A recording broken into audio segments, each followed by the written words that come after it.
салык кандай болот? Мисалы буга чейин ишкерлерге өтө жеңил болгон. Өзү ишкердүүлүк жүргүзүп аткан районго барып туруп, өзүнүн патентин алган, 1200 сом тегерегине, ошону менен ишти жүргүзө берген. Бул жагы менен салык да төлөнгөн, социалдыктагы төлөмдөрдүн баардыгы ошонун ичинде болгон. Эми азыр атайын аппараттарды, эсептөөчү аппараттарды алыш керек деп атат. Дагы бир салыктын пайыздык төлөмдөрү дагы азайып көбөйүп атат деген да түшүнүктөр бар. Ушул боюнча кененирээк маалымат берип кетсеңиз, эми азыркы тапта патент жоголгондо жеке ишкерлер, кичинекей ишкерлер кандай абал менен иштеп башташат? Саламатсыңар. Салык кодексинде жаңы редакциясында патент калып атат. Бирок патентти эми баягы Каминдин чечими менен чечилет, кайсы патенттер калат депчи.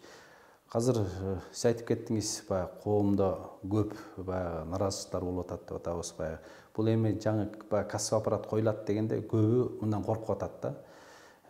Кассовый аппаратты коюп, баягы оборотун көрөлү деген нерсе болуп атат бул жерден. Муну айта кетсек, базардан айталы, например, бир проходто дейли, бир проходто 5-6 содагер турат. 5-6 деп атабыз. Болжол менен. Эми ошо 5-6-нун выручкасы ар кандай. Бирөөнүкү күнүнө 10 000 болуп калат, бирөөнүкү 20 болуп калат, бирөөнүкү 30 000 болуп калат. Бирок ошо проходто сиз айтып аткандай патент төлөнгөн суммасы бир барына теңчи. Демек 10 000 сом тапсаң деле, миллион сом тапсаң деле, 1000 сом тапсаң деле, патенти 1000 сом. Патенти 1000 сом. Мындай орточо эме менен айтканда.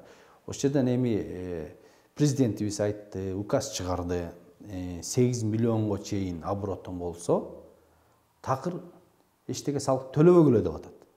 Бирок кассовый аппаратты колдонгула деп атат да. Зарылчылыгы?